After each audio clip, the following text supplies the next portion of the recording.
Quelle heure il est? Donc, j'ai le plaisir de vous présenter un cas clinique informatif qui rapporte l'histoire d'un jeune homme de 27 ans, admis au sein de notre formation pour mise au point diagnostic d'une symptomatologie remontant au mois 7 2017, faite de céphalées intenses en casque, insomniantes résistantes aux antalgiques, ainsi que des vomissements incoercibles avec des phénomènes paroxystiques type crise épileptique tonico-clonique généralisée et des troubles de comportement type irritabilité, agressivité, sans signes déficitaires. L'évolution de la symptomatologie était marquée le mois 9 2017, c'est-à-dire 2 mois plus tard, par l'installation d'une lourdeur des 4 membres avec une somnolence et un mutisme, ayant motivé l'hospitalisation initialement dans une autre structure hospitalière, puis le transfert dans notre formation le mois 10 2017 pour complément de prise en charge. Donc, notre patient ne présentait pas d'antécédents pathologiques particuliers. En dehors d'une notion de contact avec les bovins, nous avons cherché particulièrement la notion d'intoxication au CO, au méthanol, ainsi que la notion de prise médicamenteuse, d'arthralgie, de chute de cheveux, d'aphthose bipolaire à répétition, ainsi que l'antécédent d'hépatopathie aiguë ou chronique, ou bien d'atteinte endocrinienne ou rénale dans le cadre de maladies de surcharge. À noter que le patient était éleveur de bovins. Il était itinérant, solitaire, donc il n'avait pas de contact avec sa famille. Seuls les propos d'un ami ont rapporté un séjour dans un service des urgences fin mois 8 2017, sans aucune précision sur la prise en charge du patient. Donc, lors de son admission aux urgences, il avait un GCS à 11/15e, au dépend de l'ouverture des yeux et de la réponse motrice, comme vous le remarquez. Il était apéritique, très altéré sur le plan général, avec des scars stade 4 surinfectés, ainsi que des constantes hémodynamiques dans les normes. Donc, l'examen neurologique était difficile vu l'altération de l'état de conscience, mais on n'avait pas pu apprécier la force musculaire, coordination, sensibilité proprioceptive. Les réflexes étaient présents et symétriques, réflexes cutaneux plantaires indifférents. On a noté une hypertonie plastique très importante avec une prédominance axiale. Donc, au total, c'était un syndrome extrapyramidal achinito-rigide avec une hypertonie axiale manifeste. Nous avons cherché d'autres signes associés, notamment la présence de myoclonie ou bien d'une atteinte oculomotrice. Donc, au total, c'est un jeune homme de 27 ans ayant une notion de contact avec les bovins, ayant présenté le mois 7 2017 des céphalées, vomissements, crise épileptique tonico-clonique généralisée dans un contexte apéritique. Puis, 2 mois plus tard, le mois 9 2017, une lourdeur des 4 membres avec une somnolence et un mutisme. Son GCS était à 11/15e avec un syndrome extrapyramidal achinito-rigide avec une hypertonie axiale. Bien évidemment, devant ce tableau clinique qui était dominé par les signes extrapyramidaux ainsi que la comitialité dans un contexte d'altération d'état général, donc l'imagerie encéphalique s'imposait en urgence. Donc l'IRM encéphalique, comme vous remarquez ici, on a une séquence T1 qui... D'accord. D'accord. Donc, avant l'IRM, je pense qu'il serait intéressant de discuter sur le plan de la symptomatologie clinique, de l'examen clinique, des antécédents, les principales étiologies qu'on peut déjà discuter. Donc, vous avez un jeune, donc certainement il y avait un problème d'histoire de la maladie, mais c'est une évolution progressive sur quelques mois, 4 mois, 5 mois. Et il était admis dans un tableau de syndrome confusionnel apéritique avec l'examen une atteinte extrapyramidale achinito-rigide, bien sûr avec l'altération de l'état général. Donc, et je rappelle que c'est un éleveur de bovins, qu'il n'a pas d'autres antécédents pathologiques particuliers. Donc, quelles sont les principales étiologies que vous allez évoquer en premier?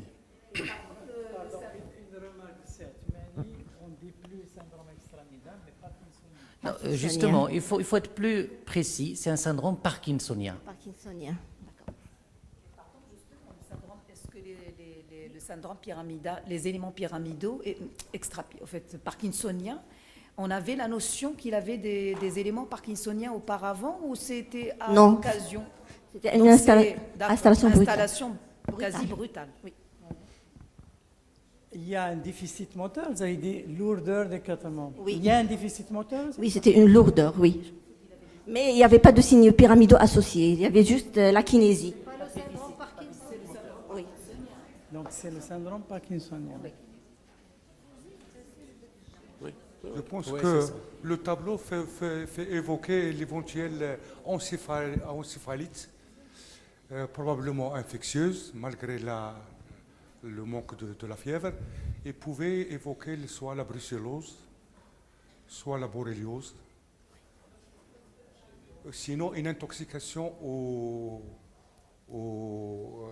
les pesticides, les organophosphates. Oui, bien sûr. vous avez Bien des- sûr, on peut l'évoquer. Oui, le 27 ans, c'est un âge précoce par rapport aux formes sporadiques. Mais il y avait certains cas dans la littérature. D'ailleurs, le plus bas âge, c'était l'âge de 16 ans, qui était rapporté dans la littérature. Donc, oui, forme sporadique. Oui. Ça peut être aussi paranéoplasique. Oui, Paranéoplasie. oui, eh bien, effectivement. Une encéphalite auto-immune aussi. Oui, oui. Oui. Utilisez le micro parce qu'ici on vous entend pas. Auto-immune a été évoqué. Auto-immune. Encéphalopathie subaiguë. Paranéoplasique. Bon, déjà, si on veut résumer, quoi. C'est une encéphalopathie subaiguë. Avec des éléments parkinsoniens. Oui. Est-ce que vous voulez plus de discussion? Ça vous convient? On voit On l'imagerie. avance. On avance, oui. Donc, voici l'imagerie. Donc là, c'est la séquence T1. Vous remarquez un hyposignal bilenticulaire symétrique. J'ai essayé d'agrandir l'image. Donc, c'est avec un hypersignal T2. Comme vous remarquez, bilenticulaire, symétrique. Il y a même un hypersignal au niveau pontique, si vous arrivez à le distinguer. Oui. On arrive à le distinguer. Oui. Oui. Donc, en diffusion, il y a un hypersignal diffusion et bilenticulaire, même cortical, au niveau de la convexité frontopariétale et occipitale. Oui. D'accord. Donc, avec un hypersignal flair, au niveau pontique et bilenticulaire. Il ne prenait pas le contraste, il n'y avait pas de prise de contraste. On remarque ici un hyposignal T2 étoile au niveau pallidal droit. Ça peut correspondre à une nécrose hémorragique.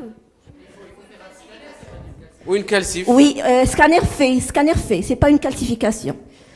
Donc, avec des séquences en jeu qui étaient tout à fait normales. Bah, il faut effectivement, il faut faire attention, c'est peut-être une petite calcif. Hein, Oui. voilà. Parce que vraiment, on est dans la région Oui.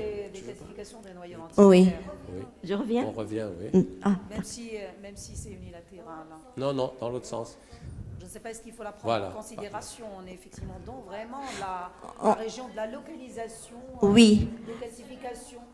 Mais si elle nous dit que le scanner est On, normal, on a bien vérifié avec les radiologues parce que pour nous c'était un problème diagnostique. On a insisté sur cette lésion en hyposignal.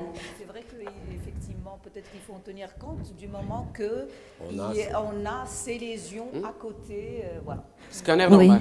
oui, scanner normal. Très bien. Donc, Micro. oui, Ça va, on a encore le temps. d'accord. On continue. D'accord, donc au total, on est devant un tableau donc, de syndrome parkinsonien. C'est un patient âgé de 27 ans présentant le mois 7 2017 des céphalées, vomissements, crise épileptique tonico-clonique généralisée dans un contexte apyrétique, aggravé après 2 mois par une lourdeur des 4 membres avec une somnolence et un mutisme. Donc chez lequel on a trouvé au niveau de l'imagerie une atteinte des noyaux gris centraux bilenticulaires et pontiques, en hyposignal T1, hyper T2, flair et diffusion, avec un hyposignal T2 étoile du pallidum droit. Donc on a oui, Oui. et l'hypersignal du ruban cortical. On a une proposition ici. Hicham. Oui. Alors pour le ruban cortical, il n'y avait pas d'état de mal épileptique auparavant. Non, jamais. Pas d'état de mal épileptique. Jamais d'anomalie À épileptique. mon avis, il y a 3 diagnostics à évoquer. Oui. Un Creutzfeldt-Jacob, forme Oui. sporadique. Une neuromyélite optique, vu l'atteinte, il est toujours périépandymère, même s'il atteint des noyaux gris centraux pour un âge jeune. Le sexe masculin est contre, parce que c'est plutôt des formes féminines. Il n'y a pas d'atteinte ophtalmique. Vous avez fait une IRM médulaire? Non. On l'a pas ici, mais elle était normale. Mais je l'ai pas mise sur le. D'accord, l'évolution était rapide. Oui, l'évolution a été rapide. Et la troisième hypothèse? L'installation au début. Il n'est pas alcoolique? Troisième? Il est alcoolique? Non. Non. Il est éleveur de bovins. Éleveur de bovins, pas Sinon, d'éthylie. Creutzfeldt ou NMO. Donc pour ici, c'est Creutzfeldt NMO. D'accord. Donc, Creutzfeldt NMO. Micro. Oui. Est-ce qu'on est d'accord pour la NMO? Est-ce qu'il y a... Non, non, non. Quels sont les arguments contre la NMO? Ben, c'est ça, le tableau clinique, c'est un tableau, vous dites syndrome parkinsonien, en fait, il y a plus que le parkinsonien. Oui. C'est une encéphalopathie, effectivement. Oui. avec les signes C'est parkinsoniens. un Oui. Est-ce qu'il y a le mutisme mutisme akinétique associé. Oui, avec le mutisme associé. Donc, on va pas... Mutisme akinétique, c'est un Creutzfeldt-Jakob jusqu'à preuve du Ben déjà, contraire. Creutzfeldt-Jakob sur 2 mois, c'est pas classique. Et même le tableau clinique, Oui. c'est plutôt mutisme. pathologie infectieuse responsable. D'accord. Très bien.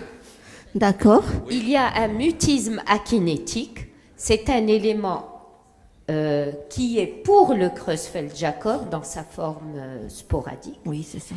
Il y a le syndrome extrapyramidal, il y a l'épilepsie.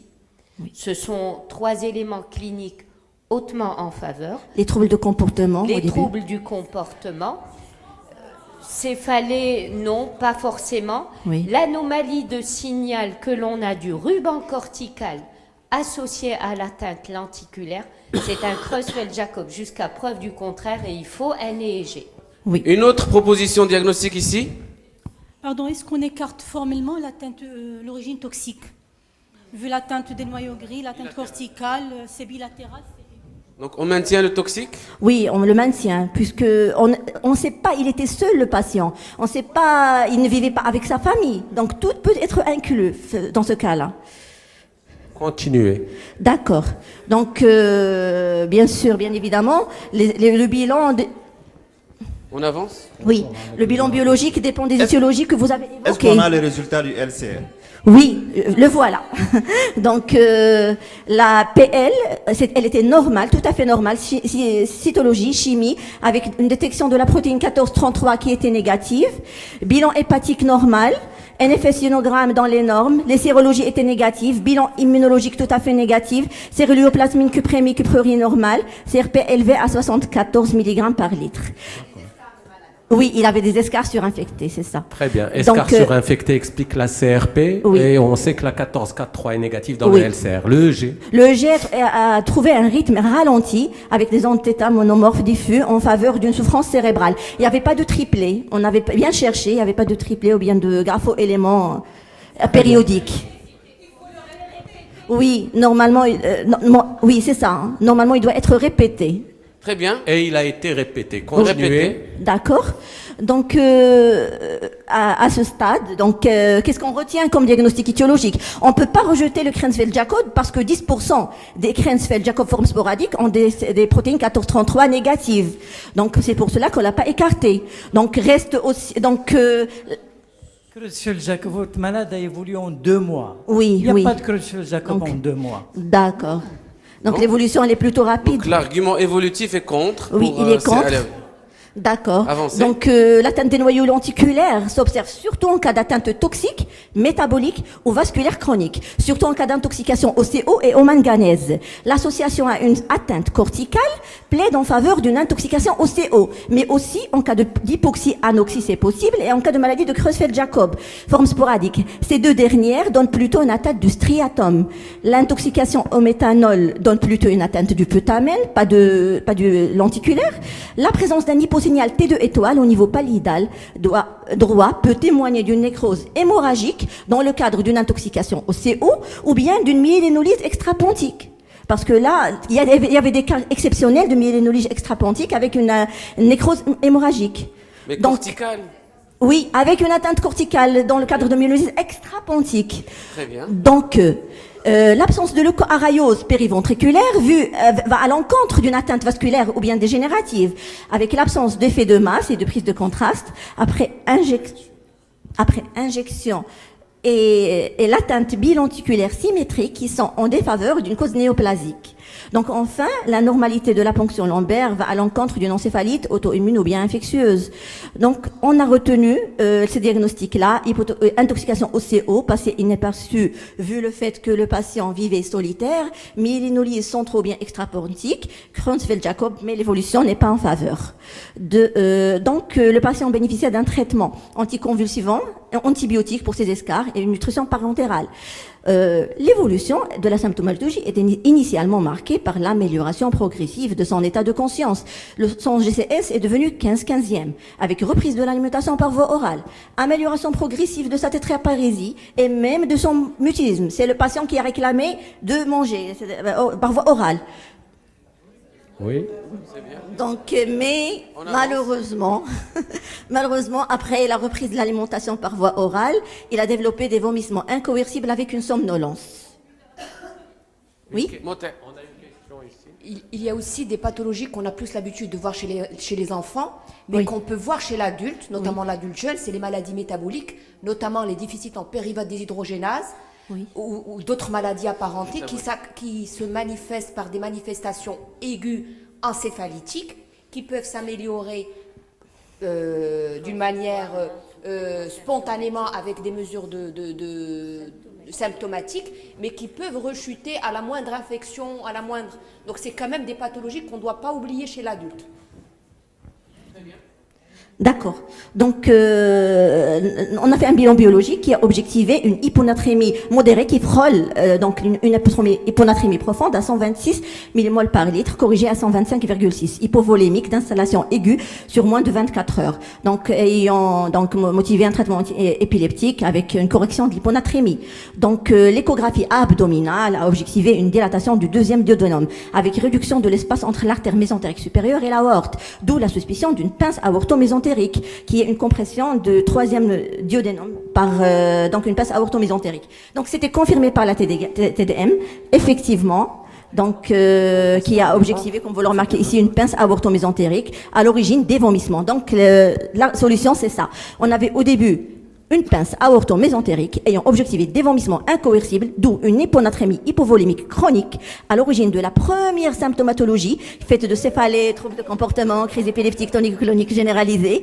Et par la suite, donc 2 mois plus tard, le mois 9 2017, le patient est parti dans un service des urgences qui a corrigé bien sûr son hyponatrémie et qui a donné la myélinolyse centro-extrapontique à l'origine de la deuxième symptomatologie, tétraparésie, somnolence, syndrome extrapyramidal équinturite et mutisme. Donc notre conduite à tenir fut une sonde nasogastrique en urgence pour décomprimer l'estomac, position latérale de sécurité, correction de son hyponatrémie, avec traitement chirurgical consistant en la réalisation d'une dérivation d'édénogéginostomie.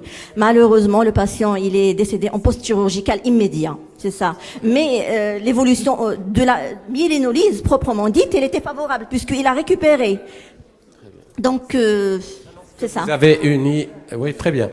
Très bien, c'est parfait. Très bien, merci beaucoup. Merci beaucoup. Merci beaucoup.